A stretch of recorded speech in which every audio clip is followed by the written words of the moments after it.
ইউনূস আলাইহিস সালাম মাছের পেটের ভিতরে চলে যাওয়ার পরে সেখান থেকে বের হওয়ার কোন রাস্তা নাই।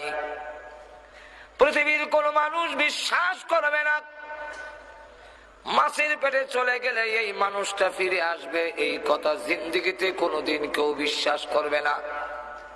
তাও একটা মাছে নয়, দুইটা মাছে ওনাকে খেয়ে ফেলেছে। প্রথম যেই মাছে ওনাকে গিলে ফেলেছে, আর একটা মাছ এসে ওই মাছটা সহ গিলে ফেলেছে। দুইটা মাছের পেটের ভিতরে চলে গেলেন। হযরত ইউনূস আলাইহিস সালাম সেই মাছের পেটে একদিন দুই দিন না 40 দিন পর্যন্ত থাকার পরে সুস্থভাবে বের হয়ে আসলেন।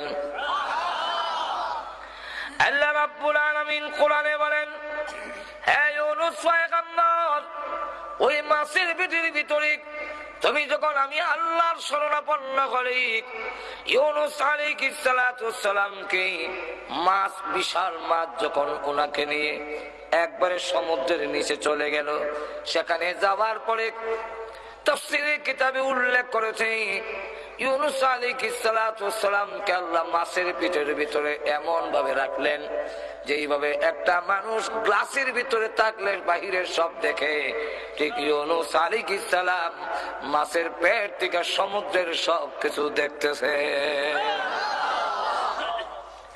সেখানে যাওয়ার পরে একটি গুনগুনি আওয়াজ ওনার কানে আসতে লাগলো। সেখানে আল্লাহ রাব্বুল আলামিন ফেরেশতা পাঠাইলেন, পয়গম্বর যেখানে যাক ফেরেশতাও সেখানে যাক। ইউসুফ আলাইহিস সালাম যখন জেলখানার ভিতরে চলে গেল, জিবরাইল আলাইহিস সালাম একদিন জেলের ভিতরে গেলেন। ইউসুফ আলাইহিস সালাম ডাক দিয়ে বলেন, ও আল্লাহর পয়গম্বর, আপনি তো পবিত্র ফেরেশতা জিবরাইল, এই জেলখানার ভিতরে কেন আসলেন?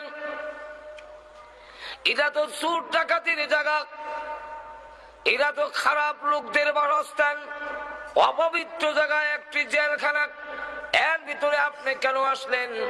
জিবরাইল আলাইহিস সালাম জবাব দেয়, ও আল্লাহর পয়গম্বর, ইউসুফ আলাইহিস সালাম যেই জেলের ভিতরে ঢুকে পড়েছে, এটা আর অপবিত্র রয়েছে না, পবিত্র হয়ে গেছে। সুতরাং আল্লাহর পয়গম্বর যেখানে এসে গেছেন, সেখানে আমি জিবরাইল আসা আর কোনো বাধা রয়েছে না। এখন লক্ষ্য করেন, ইউনূস আলাইহিস সালামের কাছে ফেরেশতা যাওয়ার পরে উনি ডাক দিয়ে বলেন, ও আল্লাহর রহমতের ফেরেশতা, এই অতল পানির নিচে আমি যখন চলে আসলাম, আসার পরে মাছের পেট থেকে একটি গুনগুনি আওয়াজ আমি শুনতে পাচ্ছি। ওই আওয়াজটা কিসের হয়? পানির নিচে এত গুনগুন গুনগুনের আওয়াজ কিসের?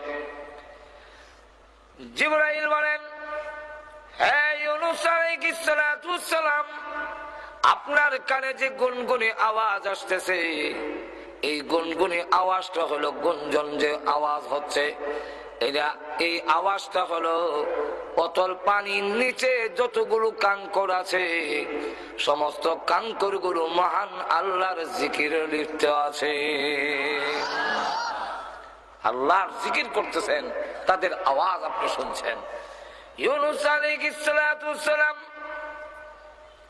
আল্লাহর পেটের ভিতরে তিনিও জিকির শুরু করলেন, লা ইলাহা ইল্লা আনতা সুবহানাকা ইন্নী কুনতু মিনাজ জালিমিন। আল্লাহ রাব্বুল আলামিন জবাবে বলেন, হে ইউনূস আলাইহিস সালাম, ওই অতল পানির নিচে দুইটা মাছের পেটের ভিতরে চারটা অন্ধকারের মধ্যে থেকে যখন আমার শরণাপন্ন হলে আমার জিকির করতে আরম্ভ করেছো, আমি আল্লাহ রাব্বুল আলামিন তোমার জিকির শুনেছি। শুধু শুনছি তাই না, ফাস্তাজাবনা লাহু, আবার জবাব দিয়েছি।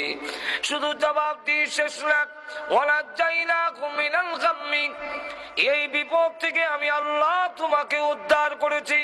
শুধু এইখানেই না, শুধু তোমাকে উদ্ধার করে শেষ নয়, এমনি ভাবে ওয়াকাযালিকা নুজিল মুমিনিন, আল্লাহ রাব্বুল আলামিন বলে এমনি ভাবে, কেমনি ভাবে? এমনি ভাবে। এই কথা বললেই এটার মাঝে একটা প্রশ্ন দাঁড়ায়, কেমনে ঘুমায় আছেন নাকি আল্লাহ ছাড়া কেমনে? কিছু হা না তো বলবেন। আমরা সমাজ যদি কয় এমনি এমনি, কেমন ঠিক কিনা? এই কাদালিকা যেখানে আসে সেখানেই একটা প্রশ্ন দাঁড়ায়। এখানে তার ক্ষতিপূরণ দেওয়ার জন্যই আসে কাদালিকা। কাদালিকা এমনি ভাবে বলতে কেমনি ভাবে? এই প্রশ্নের জবাব যে কাদালিকা যেমনি ভাবে ইউনুস আলাইহিস সালামকে নিষিদ্ধ বেষ্টনীর ভিতর থেকে বের হওয়ার কোন রাস্তা নাই। আমিন, তোমরা এই কথা ভেবো না যে আমাদের চতুর্দিকে তিন দিকে ভারত ঘেরাও করে আছে, সুতরাং আমরা বাঁচবো কেমনে, কিভাবে রক্ষা পাবে? আল্লাহ রাব্বুল আলামিন বলেন, নিষিদ্ধ বেষ্টনীর ভিতরেও যদি থাকো আর তোমরা সত্যিকারের মুমিন হও, আমি আল্লাহ অগ্রিম ঘোষণা দিলাম, সকল বিপদ থেকে উদ্ধার করার দায়িত্ব আমি আল্লাহ গ্রহণ করে নিলাম। শুধু তা না, আল্লাহ রাব্বুল আলামিন বলেন ঘাবড়াবার কোনো কারণ নাই, ঘাবড়াবার কোনো কারণ নাই। আরে আমার তেলাওয়াতকে তো আয়াতে বলেন, ওয়ালা তাহিনু ওয়ালা তাহজানু ওয়া আনতুমুল আ'লাউনা ইন কুনতুম মুমিনিন। যে তোমরা নিরাশ হয়েও না, নিরাশ হয়ে যেও না, আর মনে হয় উপায় নাই, শেষ হয়ে যাবে, নিরাশ হয়েও না। নিরাশ হওয়ার কোনো কারণ নাই। দাঁতের সাথে তুলনা দিয়েছেন, দাঁতের সাথে মুখের সাথে তুলনা দিয়েছেন থানভী রহমতুল্লাহ আলাইহি, যে নিরাশ হওয়ার কোনো কারণ নাই। মুখের ভিতরে জিহ্বা আছে, দাঁতও আছে। একটু জোরে কর, দাঁত শক্ত না নরম? আর জিহ্বা নরম না? তিন দিক থেকে জিহ্বা ঘেরাও করে রাখছে দাঁতে, যেরকম ঠিক না?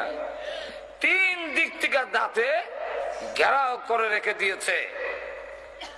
আর জিহ্বার পেছনে তো যাওয়ার জায়গাই নাই। জিহ্বা কি পেছনে যাওয়ার জায়গা আছে?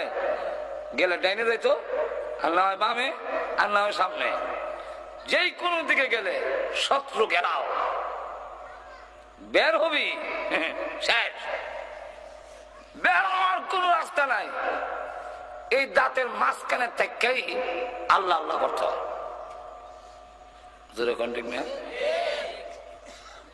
কিন্তু লক্ষ্য করে দেখেন, দাঁতের দৃষ্টান্ত হলো বাতিলের সাথে, আর জিহ্বার দৃষ্টান্তটা হলো হকের সাথে। আর জোরে কর, বাতিলের কাজ হলো হামলা করা, আক্রমণ করা। দাঁত যেইভাবে তার কাম হইলো উপকার করলেও কামড় মারে। দাঁতের চিবাই যদি গোস্তের টুকরা আটকে যায়, খিলেল দিয়েও লাগাল না হওয়া যায়। জিহ্বার কিন্তু খবর আছে, জিহ্বা দেখবেন কতক্ষণ হরে হরে ঠেলে। ঠিক না? বলেন তো দেখি, যেই সময় দাঁতের চিবার থেকে গোস্তের টুকরা বের করার জন্য ধাক্কা দেয়, আসতে দেরি হইলে দাঁতে কি খাতির করবে না কামড় মারে দিব? আর একটু জোরে কর, কামড় মারতো না নি? তখনও কামড় মারে। দাঁতের উপকার করতে গেলেও কামড় মারে। আমাদের দেশে দেখবেন দাওয়াত ও তাবলীগে ভালো কাজ করতেও যদি কোন মহল্লায় যায়, একদল আছে গাছটি গুটি উড়ায় বাইরে ফালাই দেয়। আর একটু জোরে বলে, ভালো কাজ করতে আইলো ফালাই দেয় ওখানে। বাতিলের কাজ হইলো হামলা করা, উপকার করলেও কামড় মারে। আর জিহ্বার কাজ হইলো তুমি যতই কামড় দাও, আমি পাল্টা কামড় দেব না, আমি তোমার উপকার করতে চাই। আর একটু জোরে বলেন, ঠিক আলে হকের কাজ হইলো বাতিল যতই হামলা করুক, যতই জঙ্গিবাদ বলুক, যতই ওয়াহাবি বইলা গালি দিতে চায়, যত কিছুই করুক না কেন, কিন্তু হকপন্থীদের কাজ হইলো আমাকে গালি দিতে পারো, আমাকে হামলা করতে পারো, আমাকে আঘাত করতে পারো, আমি কিন্তু তোমার কল্যাণে কাজ করেই যাব, থামবো না। আবু জাহিলের কাম হইলো হামলা করা, রসুলের কাজ হইলো এর বড় গিয়া দাওয়াত দেওয়া। আর লক্ষ্য করে দেখেন, এই পরিস্থিতিতে জিহ্বা যতই দুর্বল, যতই অসহায়, আর দাঁত যত শক্ত হোক, তিন দিক থেকে গেলাও জিহ্বার আর উপায় নাই। কিন্তু লক্ষ্য করে দেখুন, মৃত্যুর আগে দাঁত ভেঙ্গে খান কান হইয়া পড়ে যায়। আপনার পাঞ্জিপুরির কেউ দাঁত পড়ে না মনে হয় না, বসে। কিন্তু মরার আগ পর্যন্ত কারো জিহ্বা জয়রা পড়ে না। একটু জোরে বলে। দাঁত শক্ত হইলে কি হবে?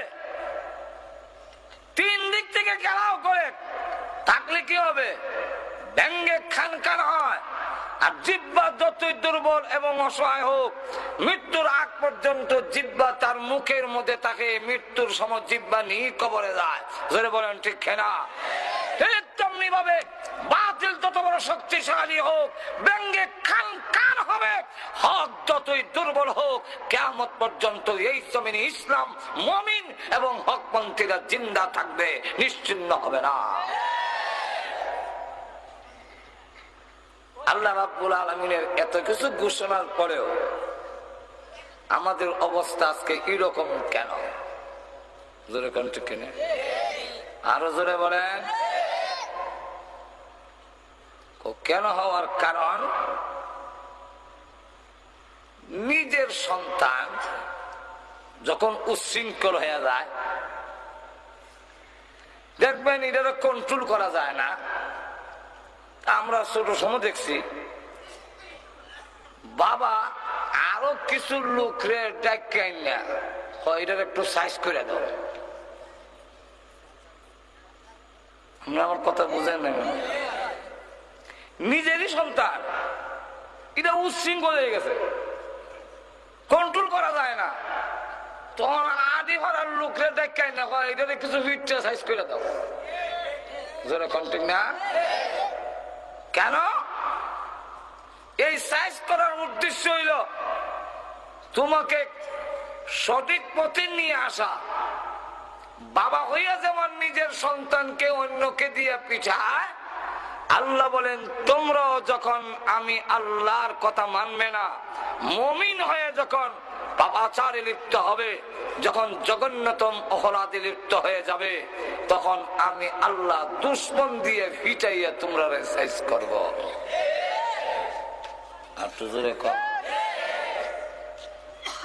এদের একটা কবিতা দিয়ে বললে আপনারা বুঝতে সুবিধা হবে। বলবো? কুকন কুকন ডাক পারি, কুকন মোদের কার বাড়ি, আয় রে কুকন ঘরে আয়, দুধ মাখা ভাত কাকে খায়? কে খায়? কাকে খায়? ডাকে খারে, ডাকে খারে। কুকন রে ভাত খায় কে? ডাক কাকে? কাকে যদি খায় কুকন রে ডাকে এখানে। আর কুকনকে যখন ডাকে তখন তো বলার দরকার ছিল, কুকন কুকন ডাক পারি, কুকন মোদের কার বাড়ি, আইরে কুকন করে আয়, দুধ মাখা ভাত খাইয়া যা। যেরকম ঠিক না? ডাকে কুকন রে আর ভাত খায় খাওয়ায়। এটা কি কবিতা? কবিতা ঠিক আছে, কিন্তু কিছু শব্দ মাহজুব আছে, উর্দু আছে। কুকনের জন্য দুধ দিয়া ভাত মাখাইছে, মা খাওয়াবে, কিন্তু কুকন এটা দুষ্ট। কুকন সে বাড়ির গেইটের বাইরে চলে গেছে, মা ডাইনে গেলে হে বামে যায়, মা বামে গেলে হে ডাইনে যায়, ধরা দেয় না। মা অগ্রসর হয়ে মাটির শাখা দিয়া ইডা মারে। মা তখন বলেন এই দুধ ভাত খাইলে তোর লাভ হবে, আমার কিছু না, কিন্তু ধরো দেশ না, উল্টা আমারে আরো ডিল মারো। তাহলে এই ভাত আর এখন তোরে খাওয়াইতাম না, কাউরে খাওয়াইলাম। ভাত ছিল তোর, কিন্তু তোর আসরে কাউয়া খায়। তাহলে কবিতাটা হবে কুকন কুকন ডাক পারি, কুকন মোদের কার বাড়ি, আইরে কুকন ঘরে আয়, তোর দুধ মাখা বা তোর আচরণে কাকে খায়। আর একটু জোরে কর। ঠিক তেমনি হবে আল্লাহ রাব্বুল আলামিন বলেন, মাটির নিচের তেল তোমাদেরকে দেওয়া হয়েছিল, শক্তিশালী হবে, আমি আল্লাহর ইবাদত বন্দী করবে, আমার গোলামি করবে। কিন্তু তোমরা দেখা যায় তেল পেয়ে আর অন্যায়ের গুলিতে তেল জমে গেছে, চর্বি জমে গেছে।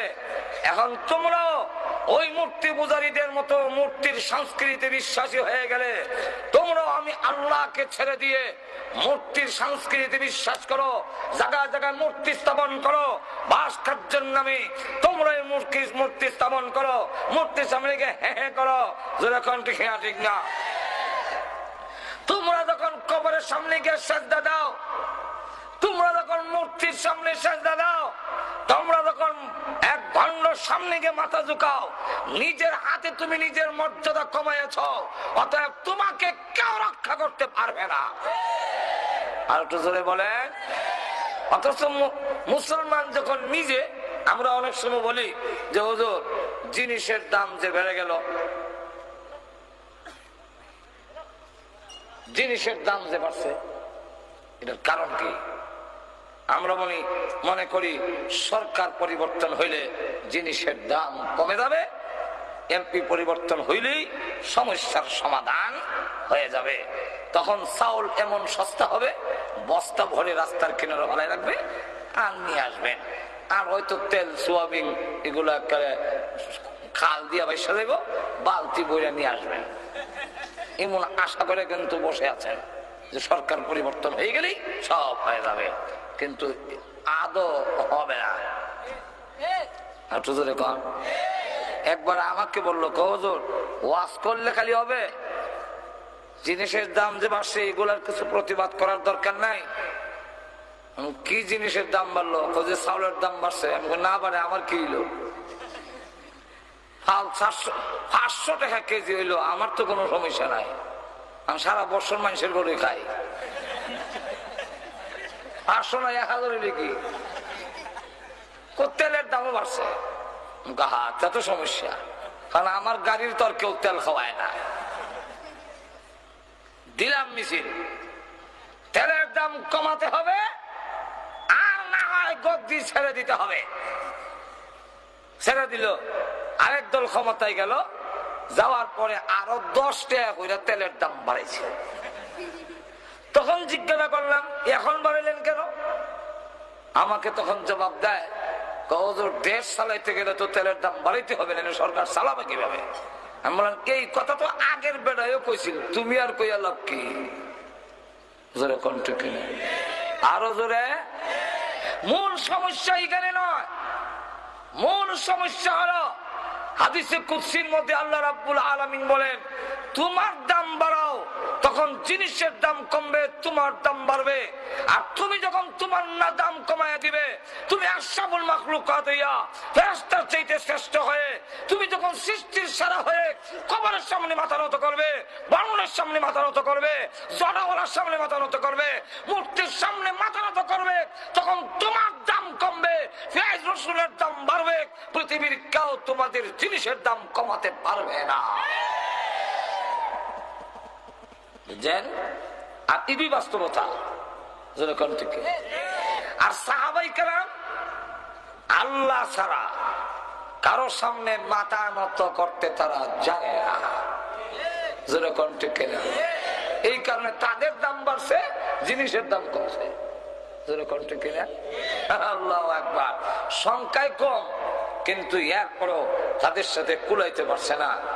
আবু উবাইদা ইবনুল জাররাহ রাদিয়াল্লাহু আনহু, তিনি হলেন সেনাপতি নিযুক্ত হয়েছেন নতুন, তাই ফজরের নামাজ তিনি পড়ালেন। পড়ানোর পরই দেখে 60,000 সোলজার সামনে এসে দেখে বলতেছে, হে মুসলমানেরা, তোমরা নাকি যুদ্ধের ময়দানে মরলে জান্নাতে চলে যাও? কেউ যদি জান্নাতে যাওয়ার শখ থাকে, আসো জান্নাতে পাঠাই, জান্নাতে পাঠাই। না ক্রিটিসাইজ করতেছে। এই ক্রিটিসাইজটা কেন? এর একটা কারণ আছে। কারণটা হইল মুসলমানরা যখন ইয়ারমুকের মাঠে গিয়ে তাবু গাড়ল, হিরাক্লিয়াস রাজা তখন গোয়েন্দা পাঠাইল যে মুসলমান যে আমাদের সাথে লড়াই করতে আসছে, রাত্রে একটু গোপনে গোপনে তাদের একটু খোঁজ খবর নেও তো। খোঁজ খবর নিয়ে গোয়েন্দারা যে রিপোর্ট দিছে, এই রিপোর্টটা হইল মুসলিম জাতি বড় ভীতু, এদেরকে হয়তো সরকার জোর করে চাপ দিয়ে পাঠিয়ে দিছে, ওরা আসতে রাজি না। কেমনি বললে? দেখলাম কেউ দাঁড়াইয়া, কেউ মাথা নত করে, কেউ মাটিতে মাথা রেখে, কেউ দুই হাত উঁচু করে কাঁদছে। এতে বোঝা যায় আগামীকাল যুদ্ধ যে হবে, রাত থেকে কান্না শুরু করছে। অথচ সাহাবাই কারামের অবস্থা হইল ফুরসানুন বিন নাহার ও রুহবানুন বিল লাইল। দিনের বেলা তারা ঘোড়সওয়ার, আর রাতের বেলা একজন দুনিয়া থেকে দরবেশ আল্লাহওয়ালা। জোরে কোন ঠিক না? আর দিনের বেলা যখন ঘোড়ার উপরে উঠে, তার চাইতে নির্ভীক এই জমিনে আর কেউ হতে পারে না। আর একটু জোরে কর না। এখন লক্ষ্য করে দেখেন রিপোর্টটা যে গোয়েন্দারা দিছে, এটা কি ঠিক দিছে না ও ঠিক দিছে? এত আর এগুলো বুঝছে না যে সাজদা দিয়া সাহাবীরা যে কান্দাছে আল্লাহর দরবারে, এটা তো বুঝছে না। মনে করছে এইভাবে হাত তুললে কান্দে, মাথা নুয়াইয়া কান্দে, সাজদা দিয়া কান্দে। বাদশা তখন ভাবলো ৬০,০০০ সোলজার একটা হুমকি দিয়ে আসো। রাত থেকে যখন কান্দা শুরু হয়েছে, এই জাতিকে একটা হুমকি দিলে এক দৌড় দিবে, আর মদিনার আগে আর হারইত না। আবু বাইদা ইবনুল জাররাহ রাদিয়াল্লাহু আনহু বলেন, কেন আবার আরেকটা ওয়াজ বাজে করেন। লক্ষ্য করে দেখেন অসুবিধা হইতেছে না আপনাদের? আবু বাইদা ইবনুল জাররাহ বলেন, উপহাসের জবাব উপহাস দিতে হয়, ঠাট্টার জবাব ঠাট্টার ভাবে দিতে হয়, ক্রিটিসাইজের জবাব ক্রিটিসাইজের মাধ্যমে দিতে হয়। আর একটু জোরে কর না। এই ৬০,০০০ সোলজার রে এমন একজন আছে কি মানুষের সামনে কেমনে কইতা যেভাবে বইছে। এরপরেও মহান আল্লাহ পাক কোরআনে বলছেন, তোমাদেরকে যখন বলা হয় মজলিসে মাহফিলে, ওয়াইদা কিলা লাকুম তাফাসসাহু ফিল মাজালিসি ফাফসাহু ইয়াফসাহিল্লাহ, তোমরা যদি জায়গা বড় করে দাও আমি আল্লাহ তোমাদের জায়গা বড় করে দেব। এখন আপনারা কি চান কবরে হাসরে জায়গা বড় হোক? কে কে চান দেখতাম? আর তুইলা না লইলা যে লড়ে হেসায়, যে লড়ে না হেসায় না। যদি আপনি মনে করেন কবরে আমার জায়গা সংকীর্ণ হোক, আমি তো লড়বো না, তে বসে দেয় না, আপনার কোনো আপত্তি নেই। আর যদি চান যে একটু জায়গা বড় হওয়ার দরকার, তাহলে একটু ছেড়ে যান।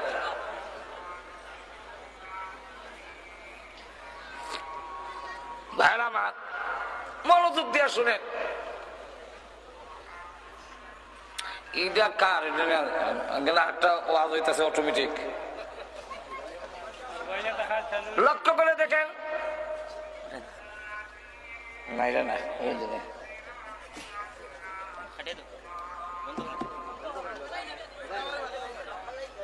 এখন লক্ষ্য করে দেখেন,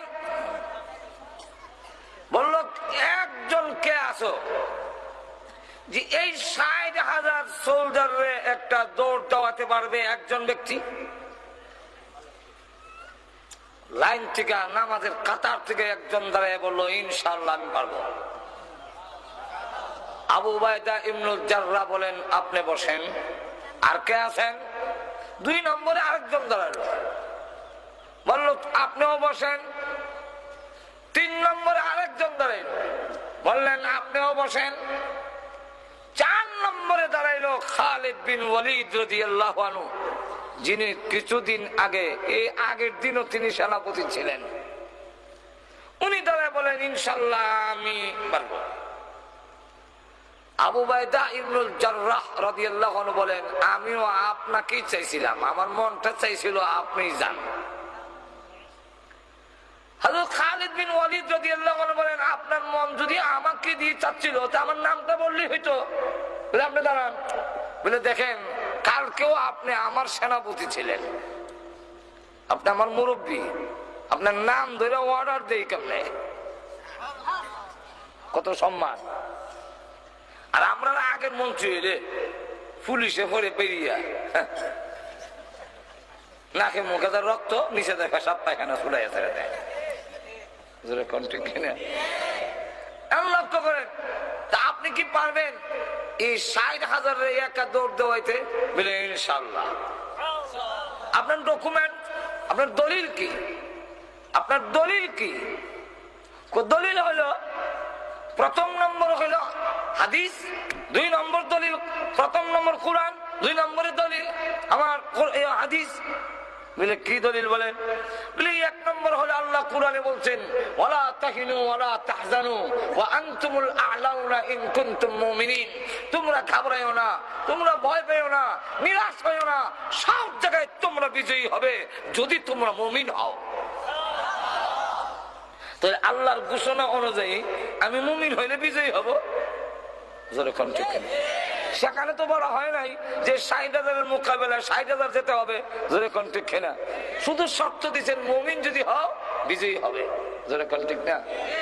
তখন লক্ষ্য করে দেখেন এই পরিস্থিতিতে হাদিস, আল্লাহু আকবার, হাদিসে আল্লাহ রাসূল বলেন, যার ভিতরে ঈমান আছে সে হইল জিন্দা, আর যার ভিতরে ঈমান নাই সে হইল মুর্দা। ৬০,০০০ মুর্দা, আমি একা জিন্দা। আর ৬০,০০০ মুর্দার জন্য একজন জিন্দাই যথেষ্ট নাকি? আপনার গ্রামের কবরস্থানে আপনি একা গিয়ে দাঁড়িয়ে কবরে যারা আছে কেউ দাঁড়াবে আপনার সামনে? তাহলে এই ৬০,০০০-এর জন্য আমি একাই যথেষ্ট। আচ্ছা তাহলে আপনি যান, তবে একা যান কেমনে? আরো ৫৯ জন দেই, তাহলে কজন হবে? মাথা পিছে কজন করে পড়ে? ১,০০০ জন। তাহলে দূর থেকে সুইচ টিপ দেওয়া না, কাছে গিয়া এক তরবারি নিয়ে সেদাসিদি, ঠিক না? শুরু হয়ে গেল লড়াই। ফজর নামাজের পরে উভয় পক্ষের ঘোড়ার খুরের আঘাতে ধুলাবালু এমন উঠতেছে, যার বলে বিজয় হচ্ছে না পরাজয় হচ্ছে, কে মরছে না কিচ্ছুই বোঝা যায় না। আসরের নামাজের পরে যখন ধুলাবালু কিছু থামলো, আবু বাইদা ইবনুল জাররাহ রাদিয়াল্লাহু আনহু বলেন যে আমি গেলাম, আমার বিশ্বাস মুসলমান তো চুষে গেছে জজবা, ৬০,০০০-এর মোকাবেলায় ৬০ জন তো শহীদ হয়ে যাবে। দেখি অবস্থা কি হয়েছে, গিয়ে দেখি রক্তে ভিজে মরুভূমির বালু এমন প্যাক, এমন কাদা হয়েছে, আমার গুড়ার খোর পাও কাদার ভিতরে ঢুকে যায়। তখন তিনি ডাকবে, আর লাশ যা পড়ে আছে উল্টায় দেখে চেহারা মুসলমানের, ময়দানে দাঁড়িয়ে চোখের পানি ছেড়ে দিয়ে কান্না শুরু করে দিয়েছেন, প্রভু হে রব্বুল আলামিন, তোমার নবীর হাড় ভাঙা পরিশ্রমের মাধ্যমে যেই সাহাবীগুলো তৈরি করেছেন ওনারা শহীদ হয়ে গেছেন, আমার কোনো আপত্তি নাই, শাহাদাতের মরণ হলো মর্যাদার মরণ, কিন্তু তোমার নবীর সাহাবীগুলোর লাশটা কেউ দিবে না। আল্লাহ আমি সম্মানের সাথে তাদের দাফন করব। এইভাবে যখন দাঁড়িয়ে কাঁদতেছি, হঠাৎ করে দেখে ওই মাটির কিনারে একজন লোক হতভম্ব হয়ে দাঁড়িয়ে আছে। ভাবলেন ওনার কাছে গেলে হয়তো কিছু জানতে পারি ঘটনা। কাছে গিয়ে দেখেন তিনি হলেন খালিদ বিন ওয়ালিদ। জড়ায় ধরেছেন, এ খালিদ এখনো বেঁচে আছেন? আলহামদুলিল্লাহ। আচ্ছা কথা বলবো পরে, শুনবো পরে। সূর্য লাল হয়ে গেছে, মনে হয় এই ভয়াবহ যুদ্ধের পরিস্থিতিতে নামাজ আদায় করতে পারেননি, নামাজটা আগে আদায় করেন, তারপরে আপনার সাথে কথা বলবো। কারণ আমরা মুসলমান, দান কাটা লাগলেই নামাজ নাই। আমার পাশের বাড়িতে রাত 11টার সময় শুনি কাতকামুজি চলা। ভাবলাম এত রাতে কাতকামুজি চলা করছি রে। আমার মনে হয় নামাজ পড়তে পারছে না, এশার নামাজ দেরি হয়ে গেছে। না, আবার শুনি কাতকামুজি চলা, এইভাবে 4 বার বলছে। ভাবলাম কি রে, এত কাতকামুজি চলা করছি রে। গেলাম, দিয়ে বললাম চাচা এত কাতকামুজি চলা করছি গেছে। বাতিজা শুনেছ, ওই দান কাটা লাগছে। ফজর নামাজ পড়ে যে বের ইসলাম, ব্যস্ততায় জোহরও হলাম না, আসরও না, মাগরিবও না, এসাও টাইম মতে না। এই রাত 11টার সময় সব কাতকামুজি চলা নিয়ে এখনো জমাই গেছে। তুই এই জাতির পতন হবে নাকি উন্নতি হবে নাকি? যুদ্ধের ময়দানে সাহাবাই কারাম তো মনে হয় নামাজ আদায় করতে পারেন না, এটা যুক্তিসঙ্গত কারণ। নামাজ পড়তে পারবে না, যুদ্ধের মধ্যে ব্যস্ততা। ও খালেদ, আসরের নামাজটা আদায় করে নেন, তারপরে কথা বলবো। উনি মুস্কি হাসি দিয়ে বলেন, আপনি মনে করেছেন আমরা নামাজ এখনো আদায় করি নাই? আপনার পিছনে যে ফজর নামাজ পড়ছিলাম সেই ওযু এখনো আছে। আমরা যুদ্ধের ময়দানে আযান দিয়ে সালাতুল খাওফের সুরতে জামাতের সাথে ইয়ারমুকের ময়দানে আমরা নামাজ আদায় করেছি। যেই জাতি যুদ্ধের ময়দানে জামাতের সাথে আযান দিয়া নামাজ আদায় করে, এই জাতির পতন কেউ করতে পারবে না। আচ্ছা, তাহলে এবার বর্ণনা করেন কি হালাত। আমাদের 60 জনের মধ্যে এক বর্ণনায় 52 জন জিন্দা আছি, আর 8 জন শহীদ হয়ে গেছে। আর আরেক বর্ণনায় 8 জন বন্দী হয়েছে, আর 52 জন আমরা এখনো মুক্ত আছি। এদের 60,000-এর মধ্যে বেশিরভাগ কাটা পড়ে গেছে আর জান বাঁচাইয়া ধরছে। তখন কইলে আলহামদুলিল্লাহ, আল্লাহ সাহায্য করছে। এদিকে তারা মাইল খাইয়া হেরাক্লিয়াসের কাছে গিয়ে বলে যে আর যদি কোনদিন বলেন মুসলমানের সামনে যাওয়ার জন্য, খালিদ বিন ওয়ালিদের সামনে যাওয়ার জন্য চাকরি ছাড়তে রাজি, ইস্তেফা দিতে রাজি, এরা সামনে যেতে রাজি। বাদশা বলে, একা খালিদকে তোমরা এত ভয় করে কেন? আর গোয়েন্দা কইল কি আর হইল কি? গোয়েন্দা তো কোনো রাত থেকে কান্না শুরু করছে। এখন তো দেখা যায় ক্ষুধার্ত বাঘ ছাগলের বকরির ভালো যেভাবে হরে, এইভাবে বিষয়টা কিটা। একা খালিদ বিন ওয়ালিদকে এত ভয় করে কেন? তারা জবাব দেয়, এই নরম গদ্দিত বইয়া মাঠে যান। তাহলে বুঝবেন খালেদ কারে কয়, মুসলমান কারে কয়, কত প্রকার ও কি কি। তো কি হয়েছে? খালিদ বিন ওয়ালিদ নারায়ে তাকবীর স্লোগান দিয়ে তরবারি যখন উপর দিকে উঠায়, আমরা দিকে একটা তরবারি উঠায়, ওটায় যখন এইভাবে চক্কর দেয়, তখন আমাদের কাছে মনে হয় সারা আকাশে যেন তরবারি চমকাইতেছে। আর যখন নিচের দিকে নামায়, তখন আমাদের কাছে মনে হয় একটা নয় 60,000 তরবারি যেন পড়তেছে। তখন কোথায় বিরাহা, তাহলে সেই খালিদকে ষড়যন্ত্রের সাথে হত্যা করা হবে। তুই শেষ কি ষড়যন্ত্র? মুসলমান তো যুদ্ধ চায় না, মুসলমান সবসময় সন্ধি চায়, আপুস চায়, মায়ের চায় না। আর তো ধরে কন্যা, তাহলে সন্ধির প্রস্তাব দিয়া খালিদ বিন ওয়ালিদকে দাওয়াত দিয়ে এনে মেরে ফেলবো। লোক পারেছে। এই সময় খালিদ বিন ওয়ালিদ রাদিয়াল্লাহু আনহু, আবু বাইদা ইবনুল জাররাহ রাদিয়াল্লাহু আনহু দুজনে গুড়ার জখম গুলো মুছতেছে, রক্ত আর ওষুধ লাগাইতেছেন।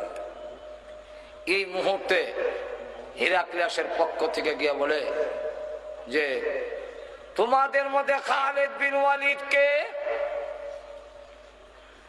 আবু উবাইদা ইবনুল জাররাহ রাদিয়াল্লাহু আনহু বলেন কেন?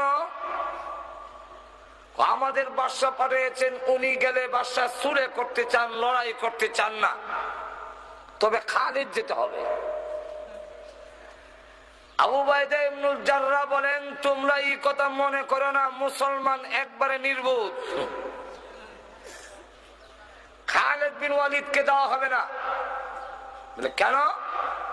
বলে খালিদ বিন ওয়ালিদকে দেওয়া হবে না এই কারণে তোমাদের দুরভিসন্ধি উদ্দেশ্য মতলব বাড়ানা। বলে কি করে বললেন?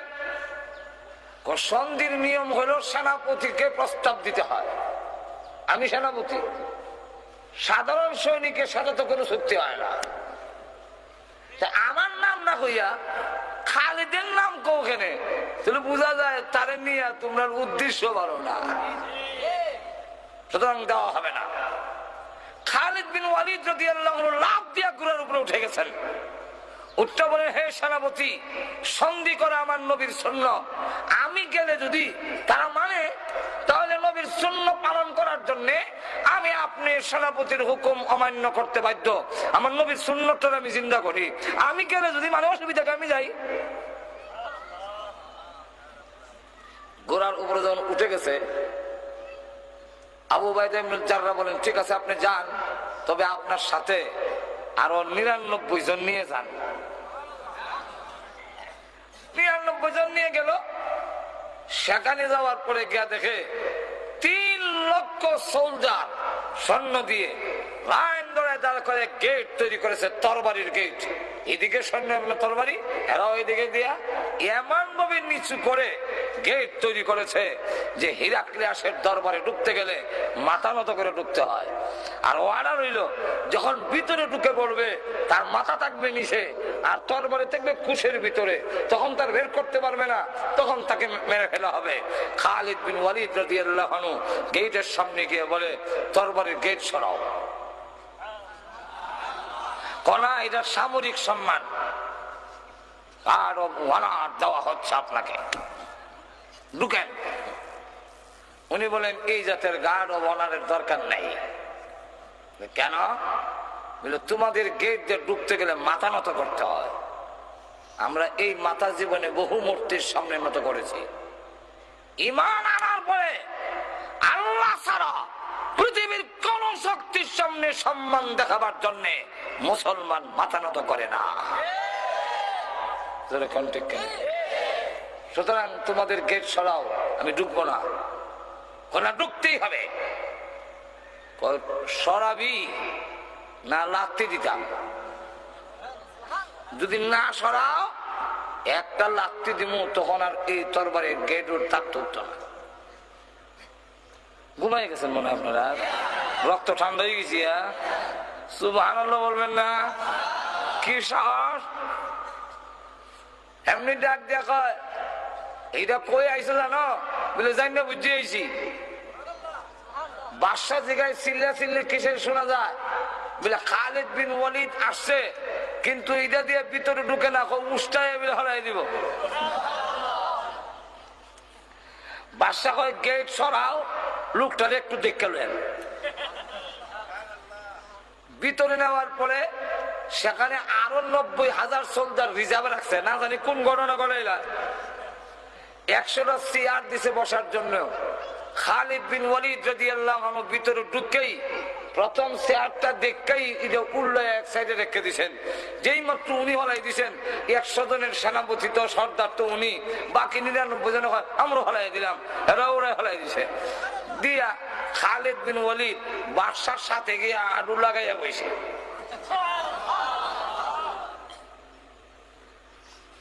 আর বাকিরা গোল বেড দিয়া বসে, যেমন বোঝা যায় আরবি নুন বানাইছে, নুন। আর নক্তা হইল খালেদ, নুনের নক্তা। এমনি ডাক দিয়া কয় তোমরা চেয়ার দিলাম, চেয়ারও বসো না, আরো সাথে আরো লাগাই বসো, তোমরা নিচে গোল দিয়ে বেড দিয়ে বসো। মুসলমান এখনো সভ্যতা শিখছে না। চেয়ারও বলে না কেন? বলে চেয়ারও না বসার কারণ হইল আমাদের রসুল বলেছেন পুরুষের জন্য স্বর্ণ ব্যবহার করা হারাম। তোমার চেয়ারের ভাইয়ার মধ্যে স্বর্ণ লাগাই, এর লেগে এই চেয়ার আমরা বসিও নাই, দেখতেও চাই না। আরো সাথে আরো লাগাই বসে কেন? বলে এটা পরে কইম, আগে কও আনছো কেন? চুক্তি করবো লেগে আনছো নি? বুঝলে তুই কও চুক্তি প্রথম নম্বর শর্ত লা ইলাহা ইল্লাল্লাহু মুহাম্মাদুর রাসূলুল্লাহ। এই কালিমা করে নাও, তুমি আর আমি মুসলমান ভাই ভাই, আর কোন ঝগড়া ফাসাদ নাই। কই কথা কইলে তো তোমরা দল হয়ে গেলাম কি? খালিদ বিন ওয়ালিদ বলেন, হ্যাঁ, স্বজ্ঞানে স্ব ইচ্ছায় যদি কেউ মুসলমান না হয়, ইসলামের পক্ষ থেকে মুসলমান পক্ষ থেকে কোনো চাপাচাপির বিধান নাই। জোর করে তোমার মুসলমান বানানো হবে না, স্ব ইচ্ছায় স্বজ্ঞানে হইতে হবে।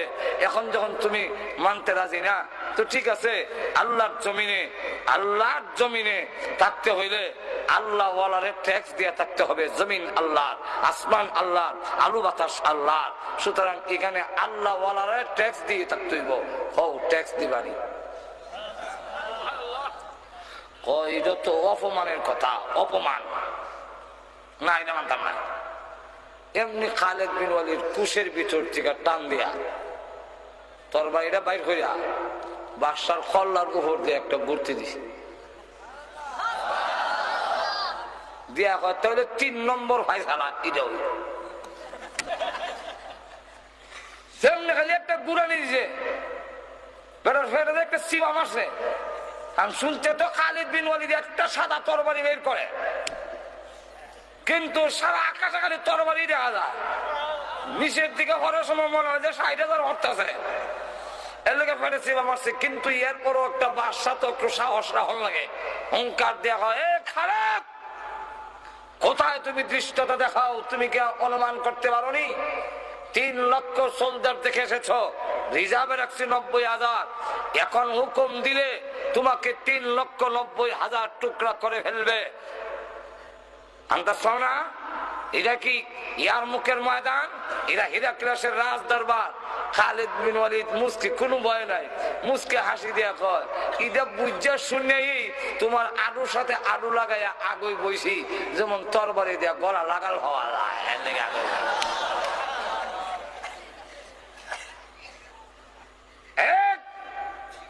বাদশা শোনো, তোমার জবান থেকে যদি অর্ডার বের হয়ে যায় খালিদকে হত্যা করার জন্য, আমার যদি হায়াত না থাকে হয়তো 3,90,000 টুকরা হতেও পারি, কিন্তু শুনে রাখো, অর্ডারটা বের হওয়ার সাথে সাথে খালেদের তরবারি যখন গর্জে উঠবে, তখন তোমার দেহের থেকে মাথাকে বিচ্ছিন্ন করে দেওয়া হবে। আর আমি তোর লাশ দেখে শহীদ হবো, খালেদের লাশ তোর কপালে নাই দেখাস। এমনি হয় তোমরা যেমনি হয় এমনি আছে।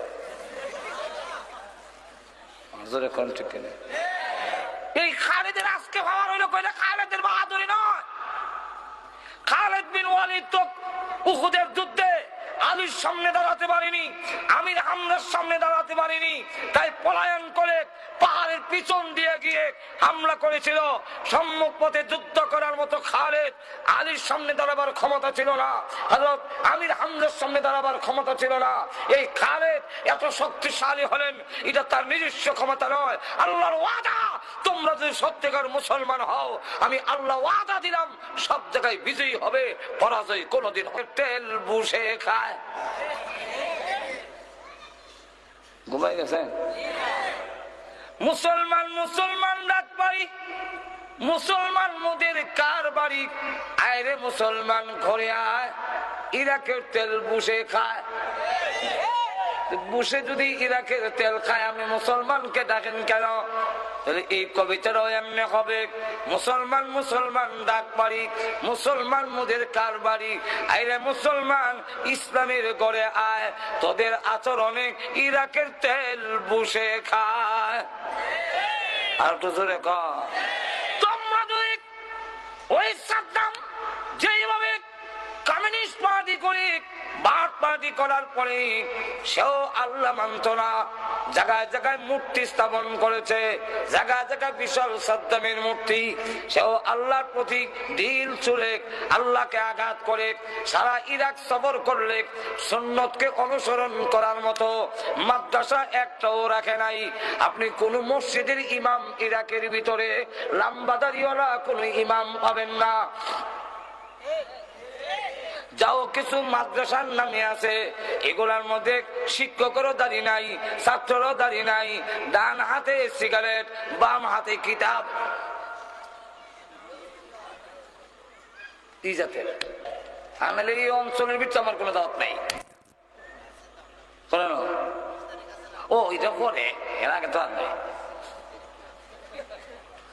19 তারিখ একটা প্রোগ্রাম আছে, তাও এই প্রোগ্রামটা হাজি খান্দি হুজুর লন্ডন বইয়া এরপরে জাগাত বইয়া লন্ডন যে সময় গেছিলাম ওই সময় বইয়া ঠিক করা হয়েছে, কথা বুঝছেন?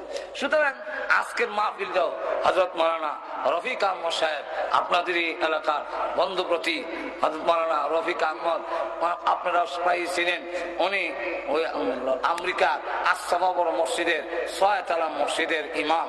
সুতরাং ওইখানে বইয়া আর আমি আমেরিকা গেলে ওনারই কেন পুরা মাস তখন লাগে, খাওয়ান লাগে, দাওয়াত খানা রাখলে কেমন নিমো কারামি হয়, ঠিক না? তো সেখানে বৈশা প্রোগ্রামটা লেখানো হয়েছে, তাও জোহরের পরে। এর অর্থ হইল রাত খালি নাই,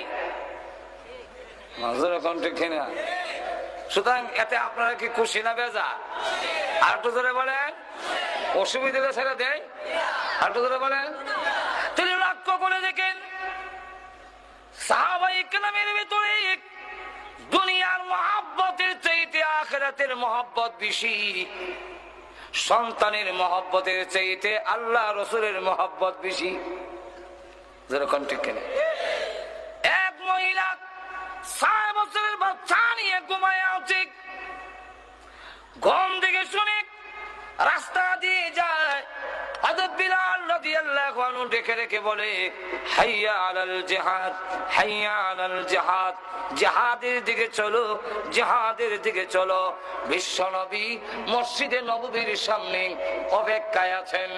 আল্লাহ নবীর কোন আশেক যদি তে করে ঘরে বসে দেখো না, তাড়াতাড়ি মসজিদে নববীর সামনে হাজির হয়ে যাও। এই কথা শুনে মহিলার ঘুম ভেঙে গেছে, ঘুম থেকে উঠে চোখের পানি ছেড়ে দিয়ে কাঁদলেন। বিলাল রাদিয়াল্লাহু আনহু প্রতিদিন আযান দেয়, হাইয়া আলাস সালাহ, হাইয়া আলাল ফালাহ। আজকে বলতেছে হাইয়া আলাল জিহাদ, এবং বলেছেন আল্লাহ নবীর আশিক থাকলে ঘরে থেকো না, ওই মসজিদে নববীর সামনে হাজির হয়ে যাও। আরে আমি তো মহিলা মানুষ, যেতে পারবো না, আর আমার কোনো সন্তান নাই, আমার স্বামী বদরের যুদ্ধে শহীদ হয়ে গেছে, বদরের যুদ্ধে শাহাদাত বরণ করেছে, আমি এরপরে বিধবা স্ত্রী, আমার আর কোনো সন্তান নাই, একটা মাত্র সন্তান 6 বছরের।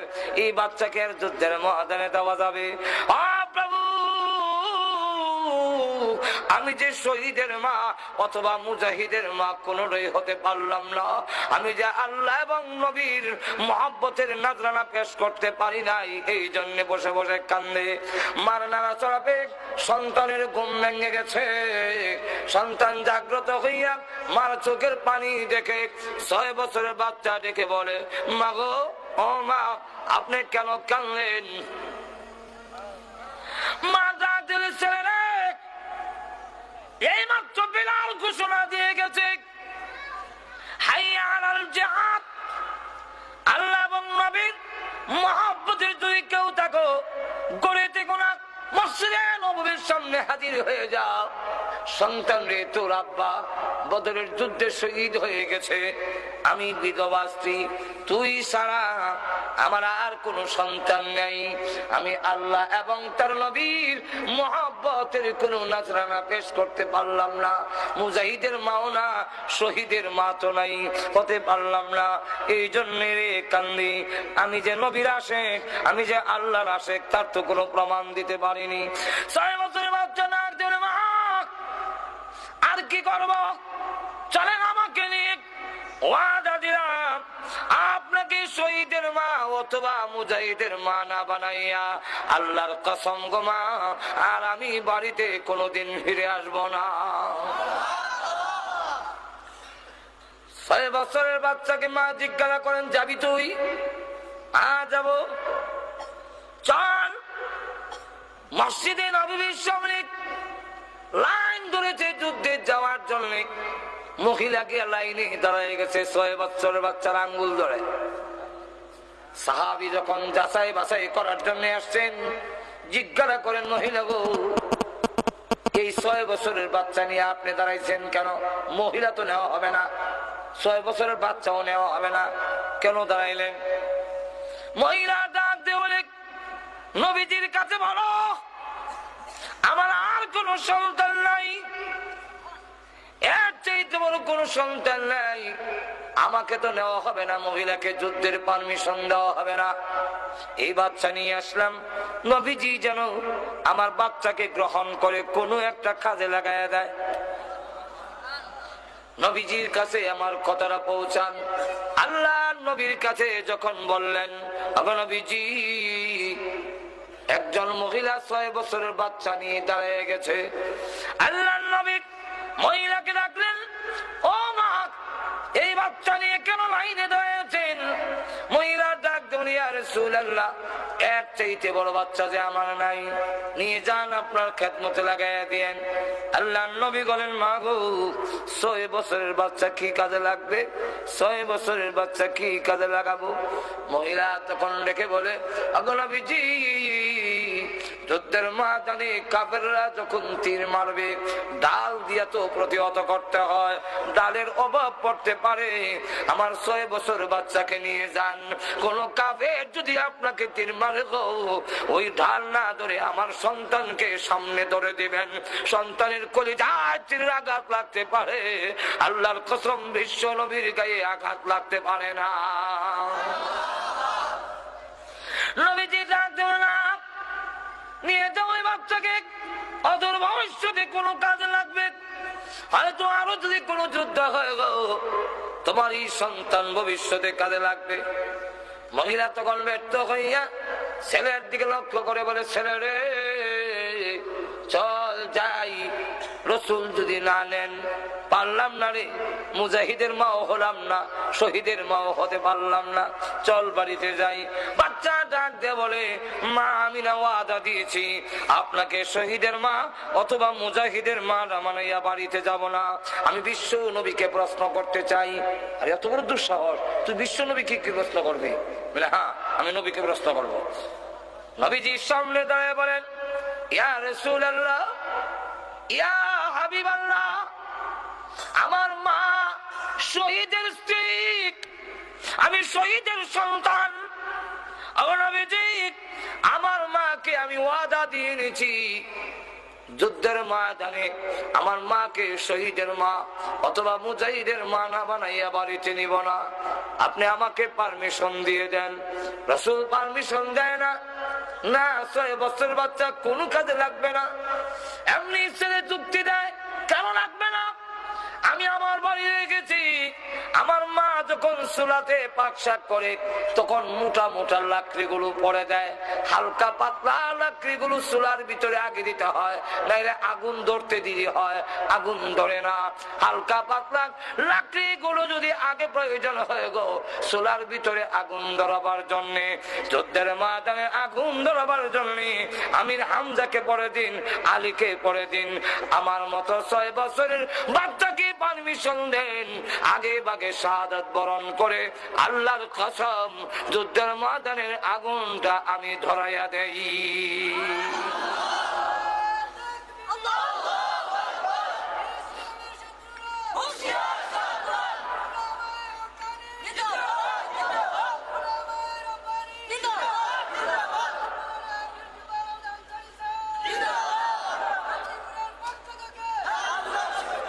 লক্ষ্য করে দেখেন, যে মাত্র এই কথা বলেছে নবী এবং সাহাবায়ে কেরাম চোখ বড় করে ফেলেছেন। এই 6 বছরের বাচ্চার জবান দিয়ে এমন কথা করতে বের হলো, এমনি দেখে জিবরাইল হাজির হয়ে গেছেন। নবীজি ডাক দিয়ে বলেন, নবীজি শুধু আপনি তালিকা করেছেন মুজাহিদের তা না, মহান আল্লাহ নিজেও তালিকা করেছেন। এই বাচ্চার মাকে জানাইয়া দেন, আল্লাহ যেই তালিকা করেছেন এই বাচ্চার মার নামটাও আল্লাহ রেজিস্ট্রি করে ফেলেছে। লক্ষ্য করে দেখেন সাহাবাই কারামের অন্তরে দুনিয়ার মহব্বত না, মহব্বত আল্লাহ এবং তার রসুলের। জোরে কোন ঠিক কিনা? আল্লাহ রসুল বলেন আখিরি জামানা যখন নাকি মুসলমান লাঞ্ছিত হুমানিত কেন হবে, তাদের ভিতরে দুনিয়ার মহব্বত এসে যাবে। এক হাদিসের মধ্যে আসছে, ইবনে হাজার আসকালানী থেকে বর্ণিত, ওইখানে উল্লেখ করেছেন রসুল বলেন সায়াকুনু ফি উম্মতি, আল্লাহ রসুল বলেন আমার উম্মতের মধ্যে আখিরি জামানা এমন একটি অবস্থা হবে, পাঁচটা জিনিসকে ভুলে যাবে আর পাঁচটাকে মহব্বত করবে। পাঁচটাকে যারা ভুলে যাবে, পাঁচটাকে মহব্বত করবে। যারাকে মহব্বত করার কথা নয় সেটাকে মহব্বত করবে, যেটা ভুলার কথা নয় সেটা যখন ভুলে যাবে, আমি রসুল তাদের সাথে নাই, তারাও আমার সাথে না। বলবো না? অসুবিধা হইতেছে আপনাদের? কি কি রসুল বলেন? ইউহিব্বুনাদ দুনিয়া ওয়া ইয়ানসাউনাল উকবা। প্রথম বলছেন ইউহিব্বুনা খামসান ওয়া ইয়ানসাউনা খামসা, পাঁচটাকে মহব্বত করবে, পাঁচটাকে ভুলে যাবে। উল্টো হয়ে যাবে, উল্টা। প্রথম নম্বরটা হলো ইউহিব্বুনাদ দুনিয়া ওয়া ইয়ানসাউনাল উকবা, দুনিয়াকে মহব্বত করবে, আখিরাত ভুলে যাবে। আমরা আজকে আখিরাত ভুলে গেছি, দুনিয়ার খুব মহব্বত। দুনিয়ার মহব্বত যখন এসে যাবে এই জাতি লাঞ্ছিত হবে, অপমানিত হবে। বিস্তারিত আলোচনা করার টাইম নাই। ইউহিব্বুনাদ দুনিয়া ওয়া ইয়ানসাউনাল উকবা, এক। দুই নম্বর হলো ইউহিব্বুনাদ দিয়ার ওয়া ইয়ানসাউনাল কুবুর, দুনিয়ার গড়ে পছন্দ করবে, কার গড়টা কত সুন্দর হয়। আজকে আমরা দেশে গড় নিয়ে প্রতিযোগিতা, ওই লন্ডন হিসেবে একটা গড় বানাইছে, এই লন্ডনে আরেক গড় বানাইতো এর থেকে সুন্দর। এইবারে ফ্রান্স থাকে, আমারটা আরো সুন্দর। এইবারে ইটালি দেখে আরো সুন্দর, আমারটার থেকে আমি মৌলভী সাহেবের গড়। বাথরুমের মধ্যে গিয়া 5 লাখ টাকা খরচ করে নিয়েছে, বাথরুমের মধ্যে 5 লাখ টাকা, 5 লাখ টাকা বাথরুমের মধ্যে 5 লাখ টাকা খরচ করে নিছে। আর উনি আমরা গর্বের সাথে দেখায়, আমারে দেখায় নি এক বাথরুম। হুজুর দেখেন বাথরুম বানাইছি, কিরম বাথরুম, যে সুইচটা টিপ দিবেন, ফিট তো লাগাল হওয়া যায় না, যে সুইচ টিপ দিলে একটা ব্রাশ বাড়িব, আপনার ফিটটারে এমনি মরাই দেওয়া যাইব। আমি বললাম ইয়া আল্লাহ, কোন দিন জানে ওই ব্রাশ বাড়ি যাই গে, যে পায়খানা করে সুইচ টিপ দিব, হে হাত লাগাইতো না, ই দেয় হেরে মরাইয়া সাফ করে দেওয়া যাইব। এমনি আর কোনো হুজুর বাড়ি গেছে কি, বাড়ি গেছে গিয়া তুমি লক্ষ্য করে দেখেন আমরা অবস্থা হইল, কার গড় কত সুন্দর কিন্তু কবরের কথা ভুলে গেছে। কন্যা গড় যেমন সুন্দর হয়েছে, সাহাবাই কেরামের দুনিয়ার গড়ের কথা আল্লাহ, হযরত উমর রাদিয়াল্লাহু আনহু দুনিয়ার ভাঙ্গা গড় ভাঙ্গা, খাট ভাঙ্গা, খেতাবালিশ ফাড়াছিরা, কিন্তু আল্লাহ রসুল বলেন আমার উমর শোনো অবস্থা কি,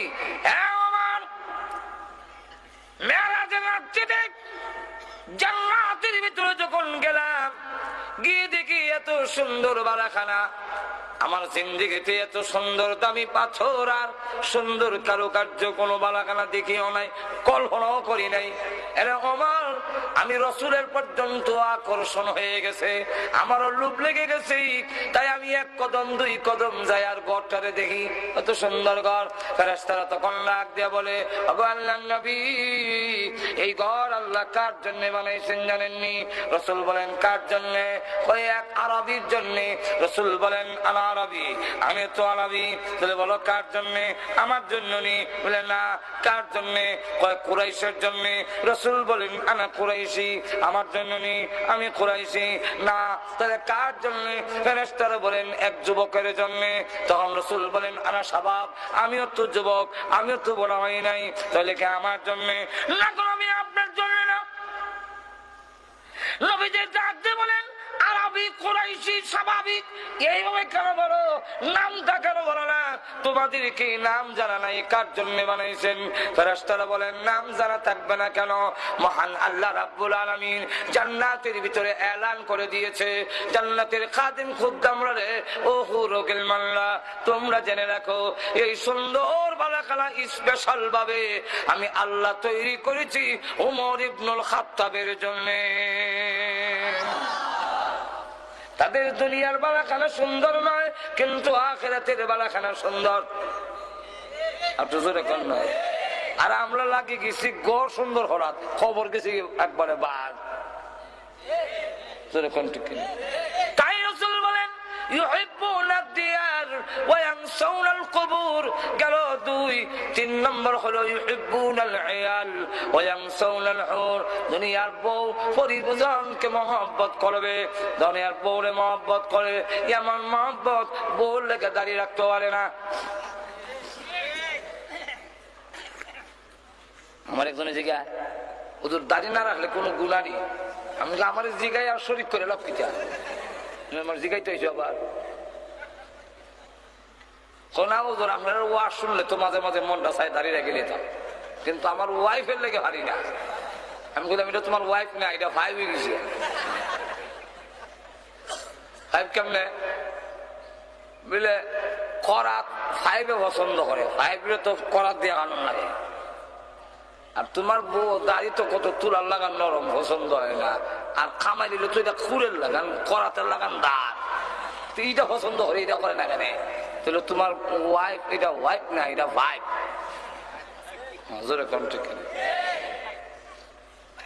আর বউ নারাজ হলে কি হয়েছে? মা বাপ ছাড়তে রাজি, বউ ছাড়তে রাজি না, এমন সোনার টুকরা হয়েছে।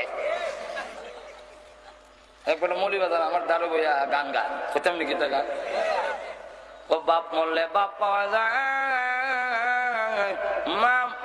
মা মরলে মা পাওয়া যায়, বউ মরলে রে বউ পাওয়া যায় না। আমি লিখতে গেছি, আপনারা শোনাবেন লেগে তো কইছি,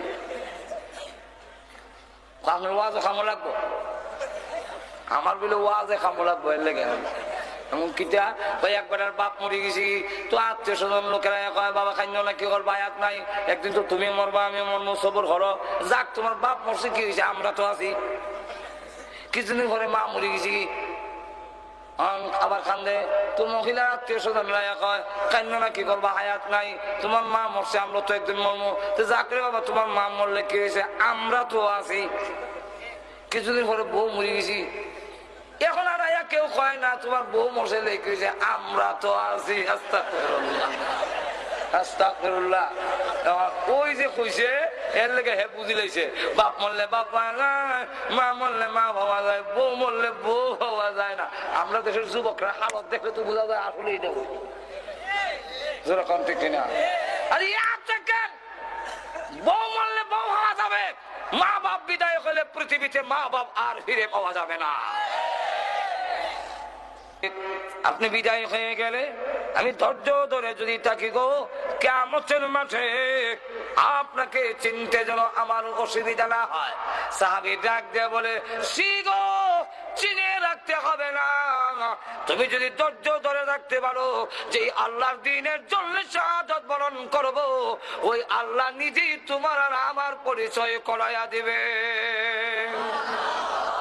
আর গড়ও গেছে না, ইরান থেকে যুদ্ধের ময়দানে গিয়া শহীদ হয়ে গেছে।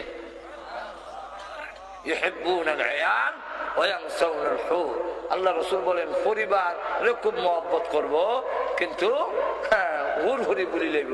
এই অবস্থা আমরা হুড়হুড়ি বুলি লইছি, বউ থেকে তো সুন্দর হুড়হুড়ি অপেক্ষা আছে। কালো সাহাবিরে রসুল ফাড়াইছেন, এক বিয়া করে গেলে কালা গরিব না, ঠিক নাই তো বাড়ির সামনে গিয়া কয়, আসসালামু আলাইকুম, আপনার মেয়ের সুন্দরী রূপসী রে আমার কাছে বিয়া দিবার লেগে প্রস্তাব লই আসলাম। কই থেকে আইছো? আনা মিন রাসূলিল্লাহ, রাসূলের কাছ থেকে আইছি। সাহাবী বুঝতে বুঝি লাইছে যে রসুলের দরবার থেকে উঠে হ্যাঁ আমার বাড়িতে এসে বিয়া করতো, রসুল যে ফাটাইছেন এটা উনি বুঝেন নাই, তাই তিনি কয় না সেন্টার ঠিক নেই, খালা হয় না। আর আমি বললাম ধনী মানুষ, আর আমার মেয়ে এলো মদিনার হুড়পুরি, এবারে প্রস্তাব লই আইছে, না দাম যেত না। উনি দাঁড়ায় কয়, দিলে দেন না দিলে নাই। আল্লাহ রসুল বলছেন আমি জান্নাতি হব, জান্নাতের হুর পরি আমার অপেক্ষায় আছে, আপনার হুরির লেগে আমি তো পাগল না। সুবহানাল্লাহ। লক্ষ্য করে দেখেন 3 নম্বরটা হইল ইউহিব্বুনাল আয়াত ওয়া ইয়ানসাউনাল হুর। টাইম আছে না আমার কথা বন্ধ না কয় আর কোন বক্তা আছে না এর নিচে কেন জানেন না কেন?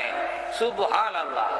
আমি তো ডাইনিং রুমে দেখি কেউ আসেনি, না আমরা তো 4টা 5টা সহ্য হয়নি। বর্তমানে লয়ে আইন তাড়াতাড়ি, বর্তমানে সবাই তাড়াতাড়ি। এখন লক্ষ্য করেন আসলে মতো টাইম বেশি নাই, আমি তো নাই দিকে ঠেলতেছি। এখন লক্ষ্য করে দেখেন ইউহিব্বুনাল আয়াল ওয়া ইয়ানসাউনাল হুর, এগুলো 4 নম্বর। 5 নম্বরটা হলো ইউহিব্বুনান নাফসা ওয়া ইয়ানসাউনাল্লাহ, নিজের মহব্বত করবে। ওটা শুরু গেছি, আমার কথা শেষ হয়েছে, কথা শেষ হয়েছে তো উঠে এখানে। আমার তো আসল ঘটনা রয়েছে, আসলটা এখন ঠিক কেনা আসলটা কোনটা? রসুল বলেন যে ইউহিব্বুনাদ দুনিয়া ইউহিব্বুদ দুনিয়া, পতনের কারণ কি? টাইনা সিরাজে খাইব। মুসলমানের পতনের কারণটা কি এবং আমাদের করণীয় কি? আমাদের করণীয় হইল যদি এই অবস্থার থেকে পেতে চাও, যদি মুক্তি পেতে চাও, তাহলে প্রথম নম্বর হইল দুনিয়ার মহব্বত কমাইয়া আখিরাতের মহব্বত, আল্লাহ এবং তার রসুলের মহব্বত অন্তরে ভিত করো। 2 নম্বরটা হইল কারাহিয়াতুল মউত, মউতের ভয় হইছে, মউতের ভয়। যারা নাকি লন্ডন জন্ম হইছে আর বাড়ি ঘর নকরি নিছে, আর ফাঞ্জি ঘুরাইবার লেগে অত দরকার যায়, খারাপ বড়া আইতো না, খারাপ বড়া বইয়ে থেকে জান বাসা না, খারাপ আইতো না মজুরে কম ঠিক কিনা। কেন লেগা এদিকে বাড়ি ঘর বালা না, এখানে বাড়ি ঘর বালা। আর যারা নাকি লন্ডন থেকে বাংলাদেশের সিলেটের ঘর বাড়ি বালা, তার মন কানে কতখানে সিলেট হইতো সাহাবাই কেরাম আল্লাহ ওয়ালারা পরকালের ঘর বালা, কতখানে খালি যাইতো জান্নাতের ঘরে। আর আমরা পরকাল বালা না, ইখানের গাড়িটা বালা, ইখানের ঘরটা বালা, তাই আমার মন ইদিকে টানে, এদিকে টানে, জোরে কম ঠিক কিনা। আমরা ধরে লইছি মৌতের ভয়। সাহাবাই কেরাম মৌতের তামান্না নিয়ে, শাহাদাতের তামান্না নিয়ে যখন ঝাঁপাইয়া পড়তো, যেই জাতি মৃত্যুর তামান্না নিয়ে ঝাঁপাইয়া পড়বে, এই জাতিকে দমায় রাখার মতো ক্ষমতা পৃথিবীর কোন শক্তির নাই। আর যে মৃত্যুর জন্য প্রস্তুত থাকবে, তার দুনিয়ার প্রতি লোভ থাকবে না, গাড়ির প্রতি লোভ থাকবে না। জোরে কোন ঠিক না? ঠিক না। 4 নম্বরটা 3 নম্বরটা হইল শেখুল হিন্দ মাহমুদুল হাসান দেওবন্দি রহমতুল্লাহ আলাইহি, উনি মাল্টার জেল থেকে বের হয়ে বলেছিলেন মুসলমানের পতনের যে কারণ, মুসলমানের পতনের যে কারণ 2টা সবক শিখাইছি। এর একটা সবক হইল মুসলমানের পতনের কারণ হইল মুসলমান আস্থার নিজস্ব শিক্ষা কোরআন থেকে সরে গেছে, বিজাতীয় শিক্ষার গুরুত্ব বেশি, তার কোরআনের শিক্ষার গুরুত্ব নাই। একটু ধরে কন। 4 নম্বরটা হইল যে মুসলমানের ভিতরে ইখতিলাফ, এবিলে দলিন, এবিলে জলিন, এবিলে তলিন, এবিলে খাড়া, এবিলে বুয়া, এবিলে রুকুত, এবিলে বইয়া দূর চলে ওয়াহাবি, আর বইয়া সালাম দিলে ওয়াহাবি, আর খারিয়া সালাম দিলে ওয়াহাবি। ইডি যদি হয়, আপনারা দেখেন কত বড় আমরা তার ঢুকাই দিছে। বইয়া দূর পড়লে যদি ওয়াহাবি হয়, বইয়া সালাম দিলে যদি ওয়াহাবি হয়, যে আমরা কইব ওয়াহাবি, হে ও ওয়াহাবি, এর 14 গোষ্ঠী ওয়াহাবি। বুঝলে কেমনে? বলে নামাজের মধ্যে বইয়া দূর গলি হরে, খারিয়া কেউ হরে না, নামাজে দূর নাই, বইয়া না খারা সালাম আসেনি নাই বিলে। আসসালামু আলাইকা ইউহান নবী আসানা নামাজ তোলে আর কয় নাই তো ইমাম সাহেব আসসালামু আলাইকা ইউহান নবী রাহমাতুল্লাহ।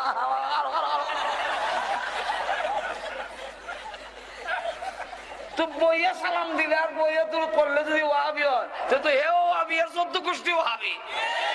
মাজুরে কম ঠিক কিনা? সুতরাং কে দলিন আর জলিন যদি জিগায় বলে হাসরের দিন, এই বেটা তুই দলিন না জলিন বলে বিচার উপরে আগে আলহামদু কও, তখন আলহামদু কে দেখা দেবো আমরা 95 জন আলহামদুলিল্লাহ রাবে। ফেরেশতারা কইবো আরে এটারও তো দলিন না জলিন, এটা নির্ণয় ফরমে আগে আলহামদুর ফিরা শুরু হোক, আলহামদুলিল্লাহ। জোরে কোন ঠিক না? ঠিক না। যেখানে আমরা আলহামদু ঠিক নাই, এখানে ওই মাক দুধ গেলে গেছে মাই।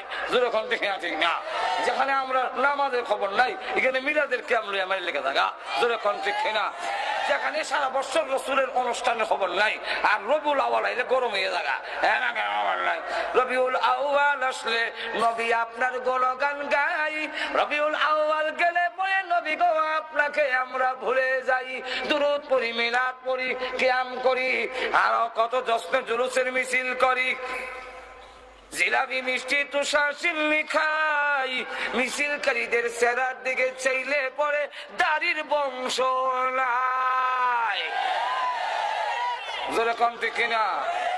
কত পাগল হয়েছ দাড়ি কই, কত পাগল হয়েছ তোমার দাড়ি কই, নবীর দাড়ি কই ওখানে এখানে হাত দিবেন জোরে কম ঠিক কিনা?